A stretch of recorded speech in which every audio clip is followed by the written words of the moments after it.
Hi, in this video I'm actually going to talk about the basics of macronutrients, how macronutrients affect your hormones or fat loss, and how many calories is in each macronutrient. Let's start from the beginning. What are macronutrients? Macro means large or big, and nutrients are the nutrition that you were to get from each macronutrient. The body requires all of the main macronutrients for proper functioning. There are 4 main macronutrients, 3 that provide nourishment or nutrition, and those are proteins, carbs, and fat. And alcohol is considered a macronutrient as well, though it provides no nourishment, but it provides calories.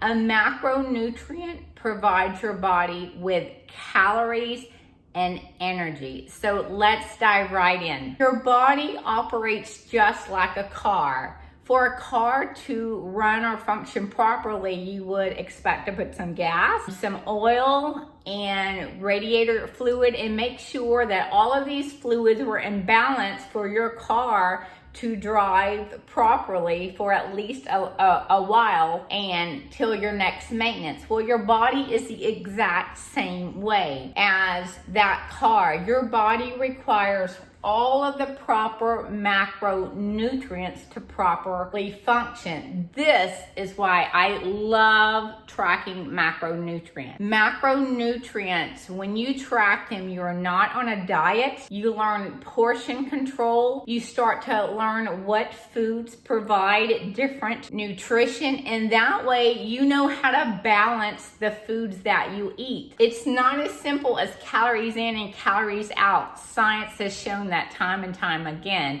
And let me explain why. We're going to go to the board. We're going to go back to science a little bit, and I'm going to teach you a little bit about hormones to show you why calories in versus calorie out is not the whole picture, nor to get you where you want to be, especially for fat loss. Let's start with insulin. Insulin is the fat storage hormone. Whether you are diabetic or not diabetic, we should all have some type of insulin production. What happens is, we're going to say this is a cell in your body. When you eat a protein, we're going to go with the first macronutrient. When you eat a piece of protein, you would not get that much. You'd get a little bit of an insulin spike. You need your insulin to go up in order to drive the nourishment into the cell. Carbohydrates. When you eat any type of carbohydrates, it's going to create a spike in insulin, and what's going to happen is it's going to drive those sugars into the cell. When you eat fats, now fats are different. They're neutral. They're going to create an insulin spike, but not near as much as you were to get from carbs.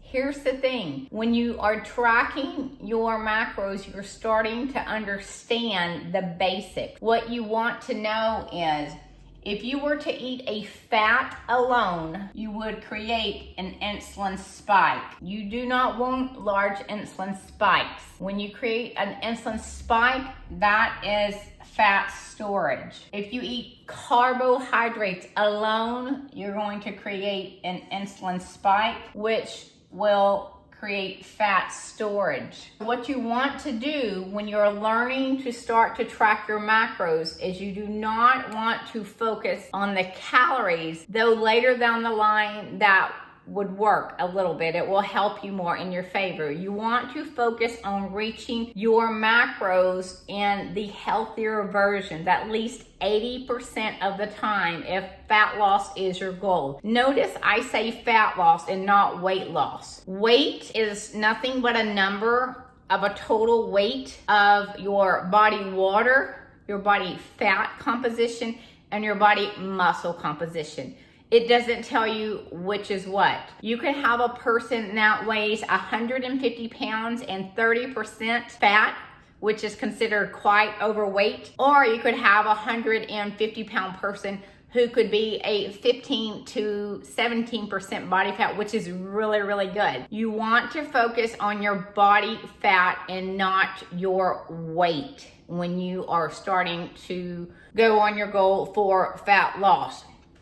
So how are we going to do that just starting out? We're going to know a couple of things. When we combine a meal or a snack, we are not going to eat a fat alone. If we are eating a meal or a snack, we are not going to eat carbs alone. We would not get up for breakfast and have just a banana. That will drive your insulin up and immediately stop fat burning. Anytime the hormone insulin is up, it stops your other hormones that are involved in fat burning for a period of time. You want to have either a balanced meal of your fats, protein, and carbs based on your calculations of your macros, or if you have a high carbohydrate meal, you want to have a low fat protein with a high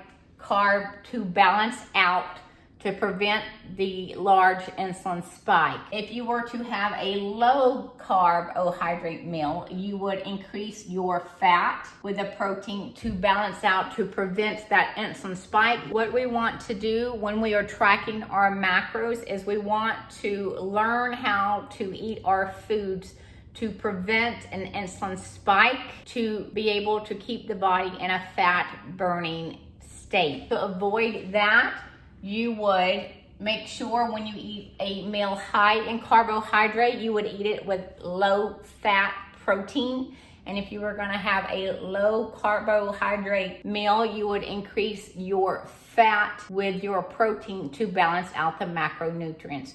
You would avoid eating fats or just a scoop of peanut butter by itself without something following it, such as a piece of protein. If you were to have a banana and some peanut butter alone, that would spike and prevent fat burning. And that is why that is often actually a technique used in trying to gain weight or gain muscle, is you're trying to drive those insulin levels up to do that. Let's start with, you've got the basis of the insulin down. You understand that there are three main nutrient or macros: protein, carbs, and fats. And so what you're going to do when you first start out, you are going to get you a body fat somewhere. Most gyms give those free if you go in there and get you a body fat done, as weight is the least accurate measurement of any type of body composition. Number two, you're gonna upload some type of macro calculator on your phone. Get your stats done either by a site, or you can reach out to me and I actually do personal consultations and calculations if you want a more personalized stats for your macros. Next, what you want to do is you do not want to try to do everything at one time. It will become so overwhelming you'll want to quit. I would encourage you to start just tracking all of your foods for a few days, maybe a couple of weeks, until you feel comfortable in tracking everything, even the piece of cake you had, even the cookie that you had, because that's helping you become more aware, and it's helping us establish frequency and how to get those foods into your macro calculator. As you progress into able to track your foods daily and feeling comfortable, that's where you'll start stepping back and taking a look at your macronutrients within your days of your calculator in your app. And that's where it starts to make sense, when you can see how much protein, how many carbohydrates, and how many fats you're getting.